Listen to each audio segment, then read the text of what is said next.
Everyone. இன்னைக்கு நம்ம English கிளாஸில் என்ன டாபிக் பார்க்க போகிறோம் அப்படின்னு பார்த்தீங்கன்னா, active voice and passive voice தான் நம்ம பார்க்க போகிறோம். ஓகே, தென் வந்து ரெண்டாவது டாபிக் என்ன பார்ப்போம் அப்படின்னு பார்த்தீங்கன்னா, டைப்ஸ் ஆஃப் சென்டென்ஸ் பார்க்க போகிறோம். ஓகே, ஸோ ஃபஸ்ட்டு நம்ம ஆக்டிவ் வாய்ஸ் பாசிவ் வாய்ஸ்னால் என்ன அப்படின்றத பார்த்துட்டு, அடுத்து அதோடைய எக்ஸசைஸ்லாம் நம்ம பார்த்துட்டு, நெக்ஸ்ட்டு நம்ம டைப்ஸ் ஆஃப் சென்டென்ஸ் என்னென்ன இருக்குது அப்படின்றத நம்ம பார்ப்போம். ஓகே, ஸோ நம்ம ப்ரீவியஸ் கிளாஸில் நம்ம வந்துட்டு என்ன டாபிக் பார்த்தோம் அப்படின்னு பார்த்தீங்கன்னா, டென்சஸ் பார்த்துருக்கோம். இல்லையா, 12 types of tenses with example எக்ஸசைஸோட நம்ம டென்சஸை வந்து ஃபுல்லாக நம்ம கம்ப்ளீட் பண்ணிட்டோம்.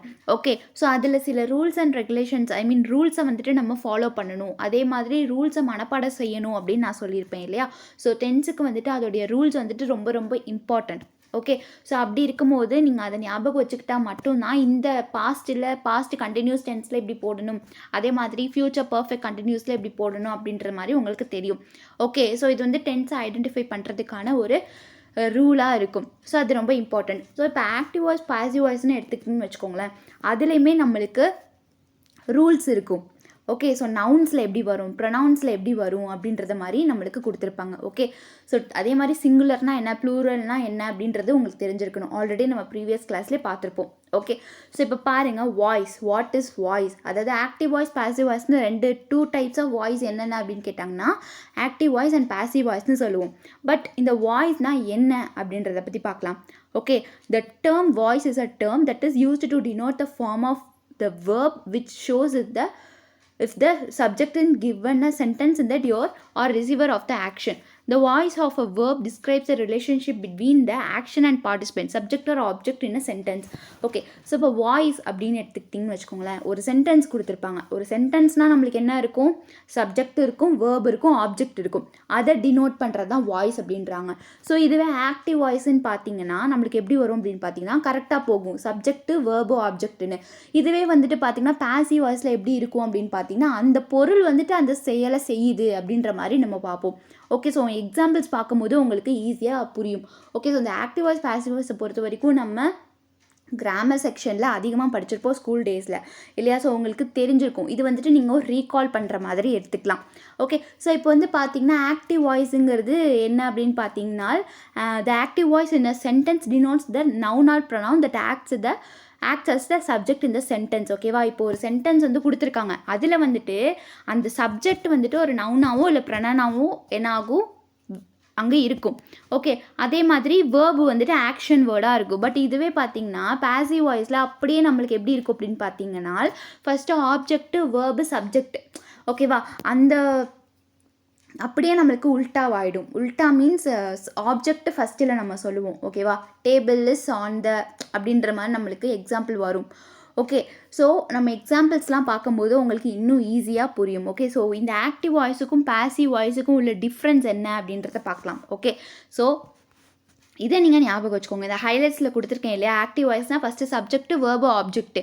அதுவே பாசிவ் வாய்ஸ்னால் ஆப்ஜெக்ட்டு, அப்புறம் வேர்பு, அப்புறம் சப்ஜெக்ட். ஓகே, ஸோ இப்போ difference between active voice and passive வாய்ஸ்னு எடுத்துக்கோங்களேன். இப்போ ஆக்டிவ் வாய்ஸ் வந்துட்டு ஒரு பொருள் வந்துட்டு செயலை செய்கிறது என்பதை குறிக்கிறது. ஓகேவா, denotes that the subject is performing the action. ஒரு சப்ஜெக்ட் வந்துட்டு என்ன பண்ணுது, அந்த வேலையை செய்யுது. ஓகேவா, அந்த ஆக்ஷனை பண்ணுது, அதை குறிக்கும். இதுவே நீங்கள் பாசிவ்னு எடுத்துக்கிட்டிங்கன்னு வச்சுக்கோங்களேன், அந்த denotes the subject is acted upon the verb or action in the sentence. அதாவது வாக்கியத்தில் உள்ள வினைச்சொல் அல்லது செயலால் பொருள் செயல்படுவதை குறிக்கிறது. ஓகேவா, அதாவது ஒரு சென்டென்ஸில் ஆக்டிவ் வாய்ஸ்னால் அந்த சப்ஜெக்ட் வந்து என்னவா இருக்குது அப்படின்னு பார்த்தீங்கன்னா ஆக்ஷன் வேர்பாக இருக்குது, ஆக்ஷன் பண்ணுது அப்படின்ற மாதிரி. இதுவே நீங்கள் வந்துட்டு பாசிவ் வாய்ஸ்ன்னு எடுத்துக்கிட்டிங்கன்னா, அங்கே நம்மளுக்கு கொடுத்துருக்க ஆப்ஜெக்டோ வினைச்சொல்லு தான் என்னவா ஆகும் அப்படின்னு பார்த்தீங்கன்னா ஆக்ட் ஆகும் அப்படின்ற மாதிரி சொல்கிறாங்க. உங்களுக்கு இது எக்ஸாம்பிள்ஸோட பார்த்தா இன்னும் உங்களுக்கு கிளியராக புரியும். The active voice does not require the linking verb to make sentence. So என்ன அப்படின்னா, செயலில் உள்ள குறளுக்கு அர்த்தமுள்ளதாக இணைக்கும் வினைச்சொல் தேவையில்லை. அதாவது இதில் என்ன சொல்கிறாங்கன்னா, நல்லா நீங்கள் நோட் பண்ணி வச்சுக்கோங்க, ஆக்டிவ் வாய்ஸில் அந்த வேர்புக்கு லிங்க் பண்ணுற மாதிரியான எந்த ஒரு சென்டென்ஸும் நம்ம கொடுக்க தேவையில்லை அப்படின்றாங்க. மூணாவது, the action voice focus on the doer of the action. என்ன அப்படின்னா, சுறுசுறுப்பான குரல் செயலை செய்பவர் மீது கவனம் செலுத்துகிறது அப்படின்ற மாதிரி சொல்கிறாங்க.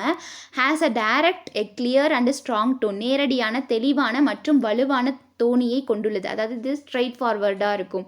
ஓகே, ஸோ ஸ்ட்ரைட்டாக சொல்கிற மாதிரி இருக்கும். திஸ் இஸ் அ கேர்ள் அப்படின்ற மாதிரி சொல்கிற மாதிரி இருக்கும். அதே மாதிரி எக்ஸாம்பிள்ஸ் பாருங்கள். ஐ டெக்கரேட்டட் த ஹால். ஓகே, நான் அந்த ஹாலை டெக்கரேட் பண்ணேன். இது டேரெக்டாக போயிடும். இது வந்து ஆக்டிவ் வாய்ஸ். இதுவே நீங்கள் வந்துட்டு பாசிவ் வாய்ஸில் என்னென்னா the hall is decorated by me. Okay, உங்களுக்கு புரியுதா? ஐ டெக்கரேட்டட் த ஹால் அப்படின்னா இதுவே வந்துட்டு பாசிவ் வாய்ஸில் the hall is decorated by me. அதாவது அந்த ஆப்ஜெக்ட் வந்துட்டு ஃபஸ்ட்டில் வந்துடும், வேர்ப் அங்கேயே தான் இருக்கும், அந்த சப்ஜெக்ட் வந்துட்டு என்னவாக இருக்கும், கடைசியில் போயிடும். ஆல்ரெடி நான் ஹைலைட் பண்ணி வச்சுருப்பேன் பார்த்தீங்களா, அதை நீங்கள் ஃபோக்கஸ் பண்ணீங்க பார்த்துருந்தீங்கன்னா உங்களுக்கு இன்னும் புரிஞ்சிருக்கும். ஓகே, ஸோ நெக்ஸ்ட்டு பாருங்கள் example. Devi gave Shanti a gift. Devi gave Shanti a gift அப்படின்னு சொல்லியிருக்காங்க. ஓகே, ஸோ இது வந்து டைரக்டாக இருக்கும். ஓகே, ஸோ தேவி வந்து சாந்தி கிஃப்ட் கொடுத்தா. பட் இந்த மாதிரி நீங்கள் பாசிவ் வாய்ஸில் எடுத்தீங்க அப்படின்னா Shanti gives some rules and regulations நீங்கள் பார்த்தீங்கன்னா உங்களுக்கு இன்னும் கிளியராக புரியும். ஓகேவா? ஸோ பை தேவி அப்படின்ற மாதிரி முடிகிற மாதிரி இருக்கும். ஓகே, எப்படி வரும்னா the gift of Shanti, the gift of Shanti is given by me, given by Devi அப்படின்ற மாதிரி வரும். ஓகேவா? ஸோ நெக்ஸ்ட் பாசிவ் வாய்ஸ் பாருங்கள். பாசிவ் வாய்ஸில் already the passive voice uses a linking verb followed by the past participle of the main verb. ஓகேவா? அதாவது என்ன அப்படின்னா செயலற்ற குரல் இணைக்கும். அதாவது பாசிவ் வாய்ஸ் அப்படின்னு எடுத்துக்கிட்டிங்கன்னா செயலற்ற குரல். ஓகே, ஸோ இணைக்கும் வினைச்சொல்லை பயன்படுத்துகிறது. அதாவது இந்த பாசிவ் வாய்ஸை பொறுத்த வரைக்கும் வேர்பை லிங்க் பண்ணுது. ஓகேவா? எதை ஃபாலோ பண்ணுது அப்படின்னு பார்த்தீங்கன்னா மெயின் வேர்பில் இருக்கக்கூடிய பாஸ்ட் பார்ட்டிசிபிளை ஃபாலோ பண்ணுது. ஓகே, இதெல்லாம் ரூல்ஸ் டிஃப்ரென்ஸை தான் நம்ம பார்த்துட்டு இருக்கோம். ஓகேவா? The passive voice comes in handy when the doer of the action is undermined. அதாவது செயலை செய்பவர் தீர்மானிக்கப்படாமல் இருக்கும்போது செயலற்ற குரல் கைக்கு வரும் அப்படின்ற மாதிரி சொல்கிறாங்க. ஓகே, ஸோ இது டிஃப்ரென்ஸ் தான் நம்ம பார்த்துட்ருக்கோம். என்னென்ன மாதிரியான டிஃப்ரென்ஸ் அப்படின்றத பாருங்கள். ஸோ ஆக்சுவலி இது டேரெக்டாக சொல்ல போனோம் அப்படின்னு பார்த்தீங்கன்னா ஆக்டிவ் வாய்ஸுங்கிறது ஒரு டேரக்ட் ஸ்பீச் மாதிரி, பாசிவ் வாய்ஸுங்கிறது ஒரு இன்டைரக்ட் ஸ்பீச் மாதிரி. ஓகேவா? இங்கேயே கொடுத்துட்டாங்க. அதில் வந்து ஒரு ஸ்ட்ராங்கான கண்டென்ட் இருக்காது, இதில் வந்துட்டு ஒரு வீக்கான இதாக இருக்கும் அப்படின்னு சொல்கிறாங்க. அடுத்து நுட்பமான தோணியை கொண்டுள்ளது அப்படின்ற மாதிரி நம்மளுக்கு சொல்கிறாங்க. ஓகேவா? இதுதான் வந்துட்டு பாசிவ் வாய்ஸுக்கும் ஆக்டிவ் வாய்ஸுக்கும் உள்ள டிஃப்ரென்ஸ். ஓகே, ஆக்டிவ் வாய்ஸ்னால் டேரெக்டாக வந்துட்டு, பாசிவ் வாய்ஸ்னால் அது இன்டேரக்டாக போகும். ஓகே, இது மட்டும் நீங்கள் நல்லா ஞாபகம் வச்சுக்கோங்க. அதில் சம் எக்ஸாம்பிள்ஸ் பார்ப்போம். பாசிவ் வாய்ஸில் the hall was decorated by me. So already நான் சொல்லியிருக்கேன் இல்லையா, the hall was decorated by me. இப்போ வந்து நம்ம ஆக்டிவ் வாய்ஸில் என்ன பார்த்தோமோ அதை தான் வந்துட்டு என்ன கன்வெர்ட் பண்ணி கொடுத்துருக்காங்க, பாசிவ் வாய்ஸாக கன்வெர்ட் பண்ணி கொடுத்துருக்காங்க. The hall was decorated by me அப்படின்னு சொல்லிட்டு. So Shanti was given a gift by Devi. நான் சொன்னேன் இல்லையா, அதே மாதிரி தான். பட் ஆனால் என்ன சேஞ்சஸ் அப்படின்னு பார்த்தீங்கன்னா இல்லை பாஸ்ட் பார்ட்டிசிபிள் வந்துடணும். ஓகே, பாசிவ் வாய்ஸை பொறுத்த வரைக்கும் பாட்டு என்னவா வரும் அப்படின்னு பார்த்தீங்கன்னா பாஸ்ட்டாக வந்துடணும். ஓகேவா? ஸோ இதுதான். இது மட்டும் நீங்கள் நல்லா புரிஞ்சுக்கிட்டிங்கன்னா அடுத்தடுத்து நம்ம ஈஸியாக கொஷின்ஸை ஹேண்டில் பண்ணிடலாம். ஓகே, ஸோ இதில் சம் ரூல்ஸ் இருக்குது. ஆக்டிவ் வாய்ஸுக்கும் பாசிவ் வாய்ஸுக்கும் டென்சஸில் ரூல்ஸ் இருக்குது. ஓகேவா? ஒரு சென்டென்ஸ்னு எடுத்துக்கிட்டிங்கன்னா ஒரு டென்சஸ் இல்லாமல் வராது. அது ஃப்யூச்சரில் நடக்க போகிற விஷயமா, இல்லை பாஸ்ட்டில் நடந்த விஷயங்களா, இல்லை ப்ரெசண்ட்டில் நடந்துட்டுருக்க விஷயங்களா அப்படின்னு தானே நம்மளுக்கு சென்டென்ஸுனே வந்துடும். ஸோ அப்படி இருக்கும் போது நம்மளுக்கு அது ஆல்ரெடி நம்ம டென்சஸ் படிச்சிருக்கோம் இல்லையா? ஸோ அதுலேருந்து இந்த வேர்டிங் என்ன டென்சஸ் அப்படின்னு சொல்லிட்டு நம்ம கண்டுபிடிச்சிருவோம். ஸோ ஒவ்வொரு டென்சஸுக்கும் எந்தெந்த ரூல்ஸ் அப்படின்றது மாதிரி நம்மளுக்கு கொடுத்துருக்காங்க. ஓகே, இந்த ரூல்ஸ்லாம் நீங்கள் படிச்சுட்டீங்க அப்படின்னா உங்களுக்கு சிம்பிளாகவே ஈஸியாக முடிஞ்சிடும். ஸோ இப்போ பாருங்கள், ப்ரெசன்ட் டென்ஸில் பாருங்கள். ப்ரெசன்ட் சிம்பிள் டென்ஸை ரிப்போர்ட்டர்ஸ் ரைட் நியூஸ் ரிப்போர்ட்ஸ். ஓகேவா? ரிப்போர்ட்டர்ஸ் வந்துட்டு நியூஸை வந்து ரைட் பண்ணிகிட்டு இருக்காங்க. ஓகே, ஸோ இது பாசிவ் வாய்ஸில் எப்படி கன்வெர்ட் ஆகும் அப்படின்னு பார்த்தீங்கன்னா news reports are written by reporters. Okay, so passive வாய்ஸில் பார்த்தீங்கன்னா பை ரிப்போர்ட்டர்ஸ், அதாவது ஃபஸ்ட்டில் இருக்கிறது லாஸ்ட்டில் வந்துடும். அதாவது அந்த சப்ஜெக்ட் வந்து பார்த்தீங்கன்னா கடைசியில் போயிடும் பாசிவ் வாய்ஸில்.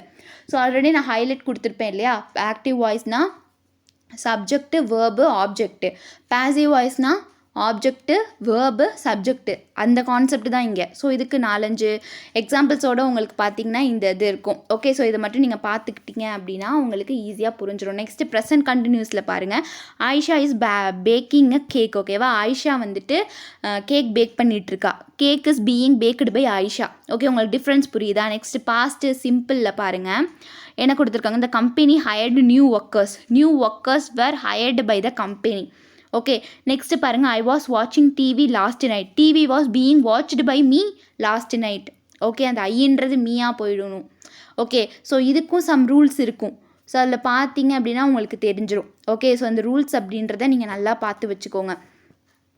அதே மாதிரி இன்ஃபினிட்டிவில் பார்த்தீங்கன்னா மாடல்ஸில் பார்த்தீங்கன்னா உங்களுக்கு இருக்கும். ஓகேவா? இன்ஃபினிட்டிவ் இதை பற்றி படிக்கும்போது உங்களுக்கு இன்னும் கிளியராக புரியும். நெக்ஸ்ட் இது வந்துட்டு revision of the rules of active voice and passive voice. இது வந்துட்டு ரொம்பவே இம்பார்ட்டண்ட். இந்த ரூல்ஸையுமே நீங்கள் புரிச்சு வச்சுக்கோங்க. என்ன அப்படின்னு பார்த்தீங்கன்னா இந்த டேபிள் காலமில் நம்ம பார்த்தது எக்ஸாம்பிள்ஸ் பார்த்தோம். இதில் தான் மெயினான ஒரு ரூல்ஸே இருக்குது. ஓகேவா? First form of the verb, அதில் வந்து எஸ்ஆர் இஎஸ் சேர்க்கணும், டூ அதுக்கு டஸ்ஸு சேர்க்கணும், நாட்டுனா நாட்டு போடணும், வேர்பு சேர்க்கணும். ஓகே, ஸோ இந்த மாதிரியான சம் ரூல்ஸ்லாம் வந்துட்டு ஆக்டிவ் வாய்ஸ் பாசிவ் வாய்ஸில் டென்சஸில் சேர்க்க வேண்டியதாக இருக்குது. ஸோ இதுவும் நீங்கள் பார்த்து வச்சுக்கோங்க. ஓகே, இப்போ நெக்ஸ்ட்டு பார்த்தீங்கன்னா ஆல்ரெடி சொன்ன மாதிரி ப்ரனவுன்ஸ் வந்துட்டு ஆக்டிவ் வாய்ஸில் பாசிவ் வாய்ஸில் சேஞ்ச் ஆகும் அப்படின்னு சொல்லியிருக்கேன் இல்லையா? ஸோ ஆக்டிவ் வாய்ஸ்னு பார்த்தீங்கன்னா ஐன்றது பாசிவ் வாய்ஸில் மீனு சேஞ்ச் ஆகிடும். அதே மாதிரி ஆக்டிவ் வாய்ஸில் வீன்றது அஸ்ஸா மாறிடும். அதே மாதிரி ஹீன்றது ஹிம்மா மாறிடும். ஷீன்றது ஹெர்ரா மாறிடும். அதே மாதிரி தேங்கிறது தெம்மா மாறிடும். இட்டுங்கிறது இட்டு தான். ஓகே, ஸோ இதில் மாறாத ஒன்று என்ன அப்படின்னு பார்த்தீங்கன்னா இட்டு தான் மாறாது. ஓகே, ஸோ இது மட்டும் நல்லா ஞாபகம் வச்சுக்கோங்க. ஸோ இப்போ வந்து நம்ம பார்க்க போகிறது என்ன அப்படின்னு பார்த்தீங்கன்னா எக்ஸாம்பிள்ஸ். ஓகேவா? அதாவது ஆக்டிவ் வாய்ஸ் கொடுத்துருப்பாங்க, அதை நம்ம பாசிவ் வாய்ஸாக மாற்ற போகிறோம். ஓகே, ஸோ உங்களுக்கு இந்த ஆக்டிவ் வாய்ஸ் பாசிவ் வாய்ஸ்னால் நியூவாக நம்ம படிக்க போகிறது கிடையாது. ஆல்ரெடி நம்ம படித்ததை தான் நம்ம என்ன பண்ணியிருக்கோம், இப்போ ரிவிஷன் பார்த்துட்ருக்கோம். ஓகேவா? ஸோ இதில் எக்ஸாம்பிள்ஸ் நீங்கள் பாருங்கள். எக்ஸாம்பிள்ஸ் பார்த்துட்டிங்கன்னா உங்களுக்கு புரியும். ஸோ இப்போ ஆக்டிவ் வாய்ஸை பாசிவ் வாய்ஸாக மாற்ற போகிறோம். ஓகேவா? So the cat killed the mouse அப்படின்னு கொடுத்துருக்காங்க. The mouse was killed by the cat. ஓகேவா? ஏன் இங்கே வாஸ் வருது எக்ஸ்ட்ரா அப்படின்னு பார்த்தீங்கன்னா அது வந்துட்டு பாஸ்டில் நடந்த ஒரு விஷயங்கள். ஸோ அதனால வாஸ் நம்ம கண்டிப்பாக போகணும். டென்சஸ் இந்த ரூல்ஸ்லாம் படிச்சிங்கன்னா உங்களுக்கு தெரியும். ஆல்ரெடி நீங்கள் இந்த எக்ஸசைஸ் பார்க்கும்போது அந்த ரூல்ஸ் கொடுத்துருக்கேன் இல்லையா? ஒரு 2 டேபிள் காலம் 3 டேபிள் காலம் கொடுத்துருக்கேன் இல்லையா? அதை நீங்கள் படிச்சுட்டு இதுக்கு நீங்கள் வந்தீங்க, மனப்பாடம் செஞ்சுட்டு இதுக்கு நீங்கள் பார்த்தீங்க அப்படின்னா உங்களுக்கு ஈஸியாக புரிஞ்சிடும். ஓகே, ஸோ மனப்பாடம்ன்றது அது அப்போதைக்கு மட்டும்தான் இருக்கும். இது நம்மளுக்கு ஃபுல்லாக தேவைப்படும். ஓகேவா? கிராமரை பொறுத்த வரைக்கும் நம்ம புரிஞ்சு பண்ணால் மட்டும்தான் அதை வந்துட்டு நம்மளால் ஃபோக்கஸ் பண்ண முடியும். Grammar is also like maths மாதிரி. புரியாமல் நம்ம வெறும் ஃபார்முலாவை மட்டும் அப்ளை பண்ண முடியாது. ஓகேவா? ஸோ மேக்ஸில் கூட சம்டைம்ஸ் நம்ம என்ன பண்ணுவோம், அந்த ஃபார்முலா போடணும். பட் அந்த ஃபார்முலாவும் எந்த ஃபார்முக்கு வரும், எந்த சம்முக்கு வரும் அப்படின்றது தானே முக்கியம். ஓகே, ஸோ இதில் பாருங்கள், அந்த the cat was killed by the mouse was killed by the cat. ஓகேவா? ரெண்டுத்துக்குமே ஒரே மீனிங் தான். பட் எப்படி கன்வெர்ட் ஆகிருக்கு அப்படின்றத நீங்கள் பார்த்துக்கோங்க. Next, the man cut down the tree. ஓகேவா? The tree was cut down by the man. Okay, next, Columbus discovered America. America was discovered by the Columbus. Okay, so இதில் அந்த டென்சஸும் நல்லா நோட் பண்ணிக்கோங்க. இதில் ஒன்றுமே கிடையாது. பாசிவ் வாய்ஸ்னால் அந்த ஆப்ஜெக்ட்டுங்கிறது ஃபஸ்ட்டில் வந்துடும், சப்ஜெக்ட்டுங்கிறது லாஸ்ட்டில் போயிடும். அந்த வேர்புங்கிறது நடுவில் மட்டும்தான் இருக்கும். Okay, his teacher praised him. He was praised by his teacher. Okay, நான் ஆல்ரெடி சொன்ன மாதிரி தான் ஹிஸ்ஸுங்கிறது ஹீயா மாறிடும், ஹிம்முங்கிறதும் ஹிஸ்ஸாக மாறிடும். ஓகேவா? அந்த மாதிரி தான் நம்மளுக்கு கொடுத்துருக்காங்க. The boy teased the dog. The dog was teased by the boy. Okay, next, the sick feeds the horse every day. The horse is fed by the sick every day அப்படின்றான். The police arrested him. He was arrested by the police. Okay, உங்களுக்கு புரியுதா என்ன மாற்றங்கள் வந்திருக்கு அப்படின்னு சொல்லிட்டு.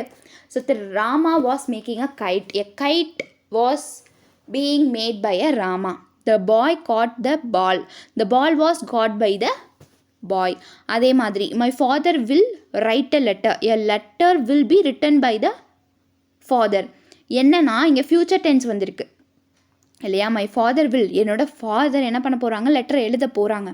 ஓகேவா? அப்போ a letter will be written by my father. ஓகேவா?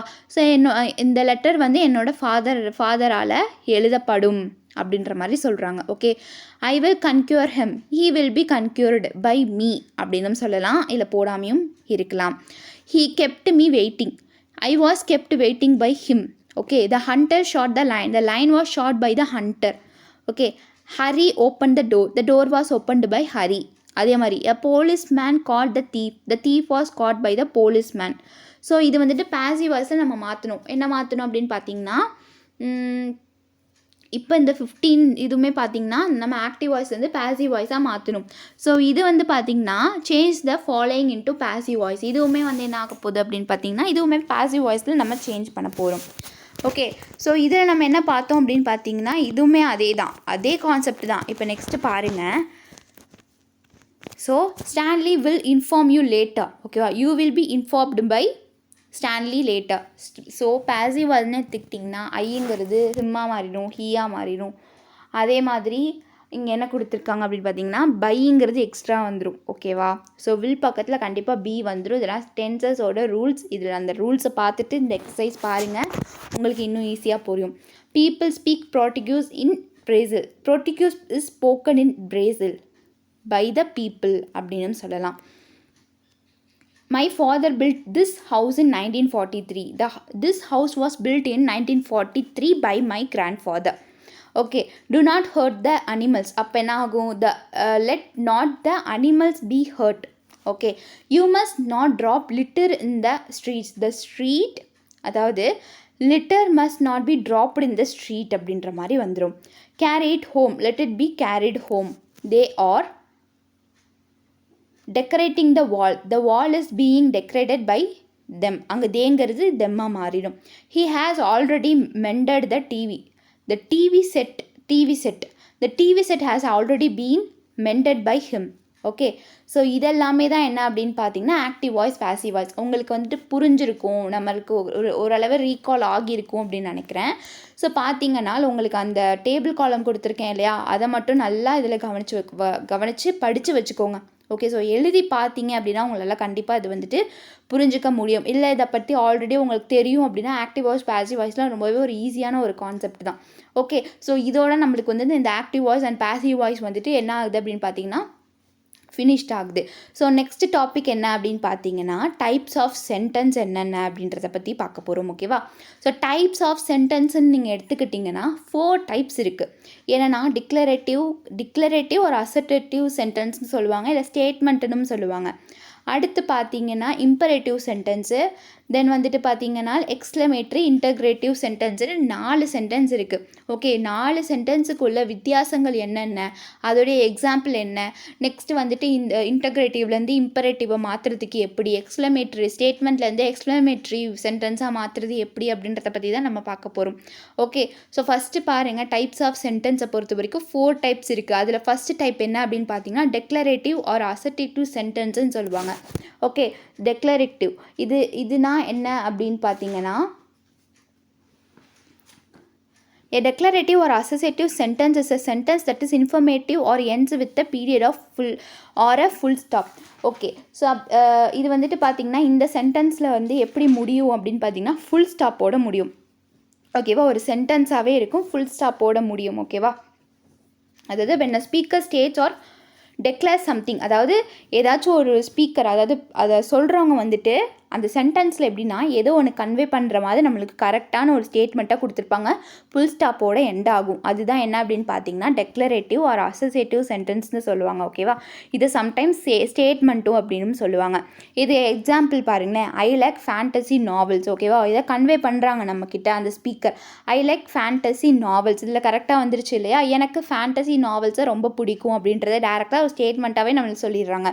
அதே மாதிரி there is a white house around the corner, இதுவுமே வந்துட்டு என்ன ஆகுது அப்படின்னு பார்த்தீங்கன்னா டேரெக்டாக ஒரு ஸ்டேட்மெண்ட்டாகவே நம்மளுக்கு கொடுத்துட்றாங்க. ஓகேவா, ஸோ நெக்ஸ்ட் இம்பரேட்டிவ் சென்டென்ஸ்னால் என்ன அப்படின்றத பாருங்கள். இம்பரேட்டிவ் சென்டென்ஸை பொறுத்த வரைக்கும் அது ஒரு எக்ஸ்ப்ரெஷனை குறிக்கிறது.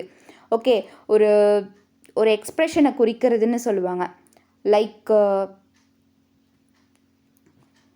எக்ஸ்ப்ரெஷன்னு சொல்ல முடியாது, லைக் ஒரு கமாண்ட், ஒரு ஆர்டர், ஒரு ரெக்வஸ்ட், இதெல்லாம் வந்துட்டு என்ன பண்ணுறது, எக்ஸ்ப்ரெஸ் பண்ணுறது. ஓகேவா, ஸோ இந்த இம்பரேட்டிவ்லேயே தெரியும் என்னென்ன எக்ஸாம்பிள் பாருங்களேன். Please pick up the notes when you come, close the door. Actually இது எல்லாமே எப்படி இருக்கும் அப்படின்னு பார்த்தீங்கன்னா ஒரு கோரிக்கையாகவும் இருக்கும், ஒரு உத்தரவாகவும் இருக்கும். இம்பரேட்டிவ் சென்டென்ஸை பொறுத்த வரைக்கும் ஒரு கமாண்ட், ஆர்டர், ரெக்வஸ்ட்டாக இருக்கும் அந்த சென்டென்ஸ் எல்லாமே. ஓகே, ஸோ நெக்ஸ்ட்டு பார்த்தீங்கன்னா இன்டகிரேட்டிவ் சென்டென்ஸ். இன்டகிரேட்டிவ் சென்டென்ஸை பொறுத்த வரைக்கும் நம்மளுக்கு எப்படி இருக்கும் அப்படின்னு பார்த்தீங்கன்னா when a speaker asks a question is called an integrative sentenceன்னு சொல்கிறாங்க ஈஸியாக. அதாவது அந்த சென்டென்ஸில் ஒரு கொஷின் மார்க் இருக்குது, அதாவது இந்த சொல்ல வர அந்த ஸ்பீக்கர் ஏதாச்சும் நம்மளுக்கு ஒரு கொஷின்ஸாக கேட்டாங்கன்னா அது இன்டகிரேட்டிவ் சென்டென்ஸ். அதாவது கொஷின் மார்க் இருக்கக்கூடிய அந்த சென்டென்ஸ்னால் வந்து என்ன அப்படின்னு பார்த்தீங்கன்னா அது வந்துட்டு இன்டகிரேட்டிவ் சென்டென்ஸ் அப்படின்னு சொல்லுவாங்க. ஓகேவா? எக்ஸாம்பிள் பாருங்கள், what is the name of the movie you were வாட்சிங். ஸோ இங்கே இது கொஷின் மார்க் வருது இல்லையா? ஸோ இது வந்துட்டு இன்டகிரேட்டிவ். ஓகேவா? ஒரு கேள்வியாக கேட்குறது தான் என்ன அப்படின்னு பார்த்தீங்கன்னா இன்டகிரேட்டிவ் சென்டென்ஸ் அப்படின்னு சொல்லுவாங்க. Next exclamatory sentence. ஓகே, நம்மளுக்கு இது அந்த டாப்பிக்லே இருக்குது. எக்ஸ்க்ளமேட்ரி சென்டென்ஸ் அப்படின்னா அதில் கண்டிப்பாக ஏதோ ஒன்று எக்ஸ்ப்ரெஷனை குறிக்கும். ஓகேவா? ஒரு ஃபீலிங்ஸை குறிக்கிற ஒன்றா இருக்கும். எக்ஸ்க்ளமேஷன், லைக் எக்ஸ்க்ளமேட்ரி, அந்த மாதிரியான வாவ், சூப்பர், அலாஸ், இந்த மாதிரியானதெல்லாம் வந்துட்டு எதில் வரும் அப்படின்னு பார்த்தீங்கன்னா இந்த எக்ஸ்க்ளமேட்ரி சென்டென்ஸில் வந்துடும். ஓகேவா? ஸோ பாருங்கள், எக்ஸ்க்ளமேட்ரி சிம்பிள் கண்டிப்பாக இருக்கும். Okay, wow, how good this is, that was a great match. Okay, உங்களுக்கு இந்த மாதிரி தான் வரும். ஓகே, ஸோ இது வந்துட்டு இந்த 4 டைப்ஸ் ஆஃப் சென்டென்ஸுமே ரொம்ப ரொம்ப ஒரு ஈஸியான ஒரு சப்ஜெக்ட் தான். ஓகே, இதில் நம்ம வந்துட்டு இன்னும் அதிகமாக என்ன பார்க்க போகிறோம் அப்படின்னு பார்த்தீங்கன்னா இந்த 4 டைப்ஸ் ஆஃப் சென்டென்ஸ்லேயே மாற்றி இப்போ கொஷின் மார்க்காக இருக்கும் இல்லையா இம்பரேட்டிவில், அதை வந்துட்டு நம்ம என்ன பண்ணுவோம் அப்படின்னு பார்த்தீங்கன்னா இன்டகிரேட்டிவ் தான் கொஷினாக இருக்கும். அதை வந்து எக்ஸ்க்ளமேட்ரியாக மாற்ற சொல்லியிருப்பாங்க. அதே மாதிரி டெக்ளரேட்டிவாக இம்பரேட்டிவாக மாற்ற சொல்லியிருப்பாங்க. அந்த மாதிரி கொஷின்ஸ் தான் நம்மளுக்கு அதிகமாக வரும். இப்போ பாருங்கள், இப்போ நம்மளுக்கு ஒரு சென்டென்ஸ் கொடுத்துருவாங்க. அது எந்த மாதிரியான சென்டென்ஸ், எந்த மாதிரியான டைப் ஆஃப் சென்டென்ஸுன்றதை நம்ம கண்டுபிடிக்கணும். ஓகே, ஸோ இப்போ பாருங்கள், please shut the windows and doors. அதாவது ப்ளீஸ் அப்படின்னு வந்திருக்கு இல்லையா? இது வந்துட்டு ஒரு ஆர்டர், ஒரு கமாண்ட், ஒரு ரெக்வஸ்ட்டாக இருக்குது. அப்போ இது என்ன சென்டென்ஸாக இருக்கும் அப்படின்னு பார்த்தீங்கன்னா இம்பரேட்டிவ் சென்டென்ஸாக இருக்கும். Next, do you like chocolate pastries. So இது கொஷின் மார்க். உனக்கு சாக்லேட் பேஸ்ட்ரீஸ் பிடிக்குமா? ஸோ இது கொஷின் மார்க்காக இருக்குது. கொஷின் மார்க் வந்தாலே நம்ம என்ன சொல்லுவோம்? இன்டகிரேட்டிவ் சென்டென்ஸ்னு சொல்லுவோம். My name is Astrid Gracy. இது வந்து ஒரு ஸ்டேட்மெண்ட்டாக இருக்குது. ஓகேவா? என்ன சொல்கிறாங்க அப்படின்னு பார்த்தீங்கன்னா ஒரு பர்சன் நம்மக்கிட்ட சம்திங் டெக்ளேர் பண்ணுறாங்க. ஸோ அப்போ declarative or assertive or statement அப்படின்னு கூட சொல்லலாம். Okay, so what are you doing, இதுவும் கொஷின் மார்க். ஸோ அப்போது இன்டகிரேட்டிவ் சென்டென்ஸில் வந்துடும். Such a beautiful place. So இது place just such a beautiful place. இது வந்து எக்ஸ்க்ளமேட்ரி சென்டென்ஸ். அங்கே எக்ஸ்க்ளமேட்ரி சிம்பிள் இருக்குது. ஓகே, இது ஒரு பெரிய ஹிண்ட் நமக்கு. ஓகே, நெக்ஸ்ட்டு பாருங்கள், go and try this new flavour. Okay, go and try this new flavour. இது என்ன வாக்கியமாக இருக்கும் அப்படின்னு பார்த்தீங்கன்னா இது வந்துட்டு நம்மளுக்கு ஒரு ரெக்வஸ்ட்டாகவும் எடுத்துக்கலாம், ஒரு கமாண்டாகவும் எடுத்துக்கலாம். ஓகேவா? இம்பரேட்டிவ் சென்டென்ஸில் வந்துடும் இல்லையா? Next, today is Monday. இது நம்மளுக்கு தெரிஞ்சிருக்கும் இல்லையா? ஒரு ஸ்டேட்மெண்ட்டாக இருக்குது. டெக்ளரேட்டிவ் சென்டென்ஸ், அசர்டேட்டிவ் சென்டென்ஸ், ஸ்டேட்மெண்ட் அப்படின்னு சொல்லிட்டு நம்ம எடுத்துக்கலாம். Please clean your cupboard today. So இது ப்ளீஸ்ன்னு வந்திருக்கு, ஒரு ரெக்வஸ்ட்டாக இருக்குது அப்படின்னா அது இம்பரேட்டிவ் சென்டென்ஸாக வந்துடும். Turn of all the lights and fan when you leave the home. ஓகேவா? இவங்க என்ன சொல்கிறாங்க? கமாண்ட் பண்ணுறாங்க. ஓகேவா? ஸோ இந்த சென்டென்ஸை பார்க்கும் போதே தெரியும் இது கமாண்டிங் மாதிரி இருக்குது. அப்போ இது இம்பரேட்டிவ் சென்டென்ஸ். அடுத்து, மே ஐ கம்மன், நான் உள்ளே வரலாமா. இது வந்துட்டு ஒரு கொஷின் மார்க்னு வந்திருக்கு இல்லையா? அப்போ இது இன்டகிரேட்டிவ் சென்டென்ஸ் நம்ம எடுத்துக்கலாம். ஓகே, இப்போ நெக்ஸ்ட்டு நம்ம வந்து பஞ்சுவேஷன் ஒன்று நீங்கள் படிச்சிருப்பீங்க இல்லையா? பஞ்சுவேஷன் மீன்ஸ் அங்கே கரெக்டான ஒரு பஞ்சுவேட் நம்மளுக்கு வரணும். லைக் இப்போ எக்ஸ்க்ளமேட்ரியோ இல்லை ஃபுல் ஸ்டாப்போ இல்லை கமாவோ எந்த இடத்துல போடணுமோ அந்த மாதிரி போடுறது. ஸோ சச் எக்ஸாம்பிள்ஸ் நம்ம பார்ப்போம். இப்போ பார்த்தீங்கன்னா வாவ் பக்கத்தில் நம்மளுக்கு கண்டிப்பாக எக்ஸ்க்ளமேட்ரி வரணும். பட் கொஷின் மார்க்கில் பார்த்தீங்கன்னா கமா போட்டிருக்காங்க. ஸோ அந்த இடத்துல அந்த பஞ்சுவேட்டை அதை அடிச்சுட்டு நம்ம என்ன பண்ண போகிறோம் அப்படின்னா எக்ஸ்க்ளமேட்ரி மார்க்கை போட்டுருவோம். அதே மாதிரி do you want to go the cafe. அவன் உனக்கு கஃபே போகணுமா அப்படின்ற மாதிரி கேட்குறாங்க. அப்போ இது கேள்வியாக இருக்குது. அப்போ அங்கே எதுவுமே கொடுக்கல அப்படின்னா நம்ம கொஷின் மார்க் போடணும். Next, please bring me a cup of tea. So இதில் என்ன வரும் அப்படின்னு பார்த்தீங்கன்னா please bring me a cup of tea. இங்கே வந்து சிம்பிளாக நம்மளுக்கு ஒரு ஃபுல் ஸ்டாப் வச்சா போதும். Next, Simran is an intelligent girl. So Simran வந்துட்டு ஒரு இன்டெலிஜென்ட்டான கேர்ள். ஸோ இது டெக்ளரேட்டிவ் சென்டென்ஸில் வந்துட்டு ஸோ ஃபுல் ஸ்டாப் வச்சிடலாம். Did you meet mister Stephen Hawking அப்படின்னு கேட்டிருக்காங்க. ஸோ நீ ஸ்டெஃபன் ஹாக்கிங்கை மீட் பண்ணியா. ஸோ அப்போ இது கண்டிப்பாக என்னவா வரும் அப்படின்னு பார்த்தீங்கன்னா இன்டகிரேட்டிவ் சென்டென்ஸாக வந்துட்டு கொஷின் மார்க்கு. நெக்ஸ்ட்டு, ஹலாஸ், இதுக்கு கமா போட்டிருக்காங்க. அலாஸ்ன்றது என்ன குறிக்கும் அப்படின்னு பார்த்தீங்கன்னா ஒரு விதமான எக்ஸ்க்ளமேட்ரியை குறிக்கும். ஓகேவா? எக்ஸ்க்ளமேஷன் அது. Next, the rainbow is so beautiful. இது ஒரு ஸ்டேட்மெண்ட்டாக இருக்குது. இதுக்கு நம்ம ஃபுல் ஸ்டாப் வச்சா போதும். அதே மாதிரி you should respect the views of others. You should respect the views of others. Okay, so இது கமாண்ட், ரெக்வஸ்ட், ஆர்டர் பண்ணுறாங்க. ஸோ இது வந்துட்டு இம்பரேட்டிவ் சென்டென்ஸில் வரும். அதே மாதிரி இங்கே ஃபுல் ஸ்டாப் இல்லை, ஃபுல் ஸ்டாப் வச்சிடணும். Captain America saved the little boy. Little boy அதாவது ஒரு சின்ன பையனை கேப்டன் அமெரிக்கா வந்து சேவ் பண்ணிட்டாங்க. ஓகே, ஸோ இதுக்கு ஃபுல் ஸ்டாப் ஒரு ஸ்டேட்மெண்ட்டாக தானே சொல்கிறாங்க. இதுக்கு ஃபுல் ஸ்டாப் வச்சா போதும். நெக்ஸ்ட்டு பாருங்கள், please follow the traffic rules. Okay, so அதாவது please follow the traffic rules அப்படின்னு கேட்டிருக்காங்க. அதுக்கு ஃபுல் ஸ்டாப் வச்சா போதும். ஓகேவா? ஸோ இதுக்கு வந்து ஃபுல் ஸ்டாப் வச்சா போதும். இது வந்து ப்ளீஸ் அப்படின்னு நம்மளுக்கு ஒரு ரெக்வஸ்ட்டாக கேட்டிருக்காங்க இல்லை, இது வந்துட்டு இம்பரேட்டிவ் சென்டென்ஸில் நம்மளுக்கு வந்துடும். ஓகே, ஸோ இப்போ வந்து டிரான்ஸ்ஃபர்மேஷன் ஆஃப் சென்டென்ஸ் நம்ம பார்ப்போம். ஓகேவா? ஒரு டைப்லேயும் ஒரு மாதிரியான டிரான்ஸ்ஃபர்மேஷன் நம்ம பார்ப்போம். ஓகேவா? So first let us discuss how to change a declarative sentence into a integrative sentence. அதாவது டிக்ளரேட்டிவ் சென்டென்ஸை இன்டகிரேட்டிவ் சென்டென்ஸாக எப்படி மாற்றலாம் அப்படின்ற மாதிரி நம்ம பார்க்கலாம். ஓகேவா? ஸோ ஃபஸ்ட்டு பார்த்தீங்கன்னா, as shown in the example, we change the declarative sentence into an integrative sentence by putting that auxiliary verb before the subject. Okay, so டெக்ளரேட்டிவ்னால் நம்மளுக்கு ஒரு ஸ்டேட்மெண்ட்டாக இருக்கும் இல்லையா? He is a doctor. இதை நம்ம இன்டகிரேட்டிவாக மாற்றணும் அப்படின்னா, இன்டகிரேட்டிவ்ங்கிறது ஒரு கொஷினாக கேட்குறது. So he is a chemist அப்படின்னா, இஸ் ஹீ எ கெமிஸ்ட்? அவன் ஒரு கெமிஸ்ட். ஓகேவா? இவன் இஸ் ஹீ எ கெமிஸ்ட்? ஓகேவா? இவன் கெமிஸ்டா அப்படின்ற மாதிரி நம்மளுக்கு கேட்டிருக்காங்க. அப்போ கொஷின் மார்க். ஓகேவா? ஸோ முன்னாடி உள்ள வேர்ப் வந்து என்ன ஆகிடும் அப்படின்னு பார்த்தீங்கன்னா, சப்ஜெக்ட் கொஞ்சம் மாற்றங்கள் கொடுக்கும். ஓகே, இப்போ நெக்ஸ்ட்டு பாருங்கள். We are going to the park. ஓகேவா? நம்ம பார்க் போகிறோம். அப்போ நம்ம என்ன பண்ணுவோம்? Are we going to the park? நம்ம பார்க்குக்கு போகிறோமா அப்படின்ற மாதிரி நம்ம மாற்றிடணும். ஓகே, ஸோ இப்போ நெக்ஸ்ட்டு பாருங்கள். It can be seen from the above transformation that period is used for declarative sentence and and interrogative sentence end with the question mark. So interrogative சென்டென்ஸை பொறுத்த வரைக்கும் கொஷின் மார்க்கில் எண்ட் ஆகணும். ஓகேவா? அதுதான் rules. Okay, அதுக்கு முன்னாடி சம் வேர்ப்ஸையோ சப்ஜெக்டையோ ஆப்ஜெக்டையோ நம்ம கிளியராக என்ன பண்ணணும் அப்படின்னு பார்த்தீங்கன்னா சேஞ்ச் பண்ணணும். ஓகே, ஸோ அதுதான் ரொம்ப முக்கியம். பட் இன்டெகிரேட்டிவை பொறுத்த வரைக்கும் கொஷின் நீங்கள் ஒன்று போட்டாலே உங்களுக்கு ஆன்சர் கரெக்டு தான். பட் அதுக்கு முன்னாடி அந்த சென்டென்ஸை கரெக்டாக நம்ம மேக் பண்ணணும். ஸோ அது சூஸ் த ஆன்சரில் கொடுக்கும்போது நம்மளுக்கு ரொம்ப இன்னும் அதிகமாக நம்மளுக்கு எப்படி கேட்பாங்க அப்படின்னு பார்த்தீங்கன்னா, நம்மளுக்கு ரொம்ப குழப்புற மாதிரி கேட்பாங்க. ஓகே, 4 ஆப்ஷன்லேயே எப்படி இருக்குன்னா கொஷின் மார்க் போட்டிருப்பாங்க. முன்னாடி உள்ளது தான் வந்து சேஞ்ச் ஆகிருக்கும். ஸோ அப்படி இருக்கும்போது இந்த ரூல்ஸ் எல்லாம் படிச்சிங்க மட்டும்தான் உங்களால் புரியும். ஓகே, ஸோ கிராமர் நீங்கள் ஃபஸ்ட்டுலேருந்து படிச்சுட்டு வந்தால் மட்டும்தான் உங்களால் ஆன்சர் பண்ண முடியும். டென்சஸ் முக்கியம், பார்ட்ஸ் ஆஃப் ஸ்பீச் முக்கியம், அதே மாதிரி ஆக்டிவ் வாய்ஸ் பாசிவ் வாய்ஸ் முக்கியம். இன்னும் நம்ம அதிகமான சப்ஜெக்ட்ஸ் டாபிக்ஸ் பார்க்க போகிறோம். ஓகே, அது எல்லாமே நீங்கள் ப்ரிப்பேர்டாக இருந்தால் மட்டும்தான் உங்களால் இந்த கிராமர் செக்ஷனில் அதிகமான ஸ்கோர் பண்ண முடியும். ஓகே, இப்போ நெக்ஸ்ட்டு பாருங்கள். when the declarative sentence is in the simple present tense, we use to the do or does to make question. Actually இந்த டெக்ளரேட்டிவ் சென்டென்ஸே நம்மளுக்கு ப்ரெசன்ட் டென்ஸில் கொடுத்துருந்தாங்கன்னா அதை எப்படி மாற்றணும் அப்படின்னா டூ ஆர் டஸ்ன்னு நம்ம கொஷின் மார்க் மாதிரி போடணும். இப்போ பாருங்களேன், எக்ஸாம்பிள், மேத்யூஸ் லிவ்ஸ் ஹியர். ஓகேவா? ஸோ மேத்யூஸ் வந்து இங்கே வந்து வாழ்ந்துக்கிட்டு இருக்கான். அப்போ டஸ் மேத்யூஸ் லிவ்ஸ் ஹியர் அப்படின்ற மாதிரி நம்மளுக்கு கொடுத்துருப்பாங்க. Next, they love singing. ஓகேவா? Do they love singing?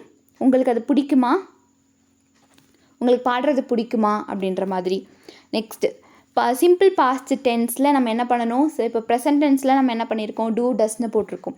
இதுவே பாஸ்ட்டில் நம்ம டிட் போடணும். டிட்டாக நம்ம கொஷின் மேக் பண்ணணும். Like Annie came in the morning. ஓகேவா? Did Annie come in the morning?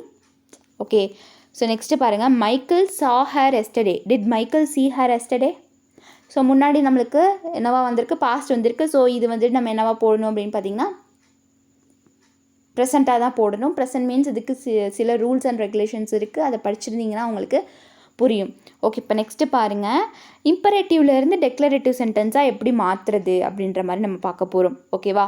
So imperative சென்டென்ஸ்னால் நம்மளுக்கு எப்படி இருக்கும் அப்படின்னு பார்த்தீங்கன்னா, கண்டிப்பாக நம்மளுக்கு ஒரு ஆர்டராக இருக்கும், ஒரு கமாண்டாக இருக்கும், தென் வந்துட்டு ஒரு ரெக்வஸ்ட் பண்ணுற மாதிரியான ஒரு சென்டென்ஸாக இருக்கும். அதை நம்ம ஸ்டேட்மெண்ட்டாக மாற்ற போகிறோம். அப்போ நம்ம என்ன பண்ணுவோம்? அந்த ப்ளீஸ், வாவ், அந்த கமாண்டை தூக்கிடணும். ஓகே, இப்போ பாருங்கள். He said let us go out for a walk.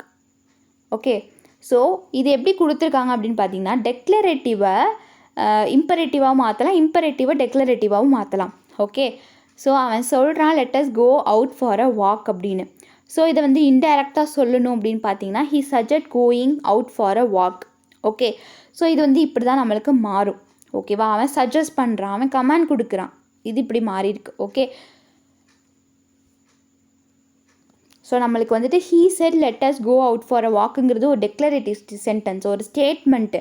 அதை நம்ம இம்பரேட்டிவாக மாற்றணும் அப்படின்னா அதை சஜஸ்ட்னு ஒரு வார்த்தையே போடணும். ஓகேவா? ஸோ நம்மளுக்கு இதுவே இப்படி கொடுத்துருந்தாங்க, இம்பரேட்டிவாக டெக்ளரேட்டிவ்னு கொடுத்துருந்தாங்க அப்படின்னு பார்த்தீங்கன்னா, அப்போ நம்ம அந்த அலாஸ், வாவ், சூப்பர் இந்த மாதிரி விஷயங்களை நம்ம தூக்கிடணும். லைக் ஆர்டர், அவ சொன்னா, ஷீ ஆர்டர்டு, இந்த மாதிரி விஷயங்களை நம்ம தூக்கிடணும். The captain said to the soldier fire at the enemy. அப்போ the captain order the soldier to fire at the enemy. ஓகேவா, இங்கே ஆர்டருங்கிறது என்னவா இருக்குது, இம்பரேட்டிவ் சென்டென்ஸாக இருக்குது. உங்களுக்கு புரிஞ்சிருக்கும் அப்படின்னு நினைக்கிறேன். நெக்ஸ்ட்டு பாருங்கள், transformation of an exclamatory sentence into a declarative sentence. அதாவது எக்ஸ்க்ளமேட்டரி சென்டென்ஸில் இருந்து நம்ம டெக்ளரேட்டிவ் சென்டென்ஸாக மாற்ற போகிறோம். ஸோ இப்போ பாருங்கள், what a wonderful twist to the story. So எந்த இதில் ஒண்டர்ஃபுல்லுங்கிறது எக்ஸ்க்ளமேட்ரி, ஓகேவா, எக்ஸ்க்ளமேஷனை குறிக்குது. ஸோ இது ஸ்டேட்மெண்ட்டாக மாற்றணும் அப்படின்னு பார்த்தீங்கன்னா கண்டிப்பாக it is a very wonderful twist to the story, ஓகேவா. ஸோ இது ஸ்டேட்மெண்ட்டாக மாற்றியாச்சு. How kind of Jude to help John like that, ஓகேவா. இங்கே வந்து பார்த்தீங்கன்னா எக்ஸ்க்ளமேட்ரி போட்டிருக்காங்க. இது ஒரு ஸ்டேட்மெண்ட்டாக மாற்றணும். It is very kind of Jude to help John like that, okay. So இதுதான். ஸோ ஒரு எக்ஸ்க்ளமேட்டரியாக ஒரு ஆச்சரியமாக நம்ம பேசணும் அப்படின்னா சென்டென்ஸ் இப்படி வந்துடும். இதுவே ஒரு ஸ்டேட்மெண்ட் அப்படின்னா அங்கே ஹவு அப்படின்றது தேவையில்ல, எக்ஸ்க்ளமேட்டரியும் தேவையில்ல, ஓகே. ஸோ இப்போ நெக்ஸ்ட் பார்த்தீங்கன்னா changing and imperative sentence into a interrogative sentence. Imperative சென்டென்ஸை இன்டகிரேட்டிவ் சென்டென்ஸாக நம்ம மாற்ற போகிறோம். ஸோ இதில் பாருங்கள், add the helping verb modal verb before the pronoun and noun to make it interrogative, ஓகேவா. So verb, modal verb before, அதாவது noun ப்ரனவுனுக்கு முன்னாடி வேர்பை நம்ம சேர்த்துடணும் அப்படின்ற மாதிரி சொல்கிறாங்க.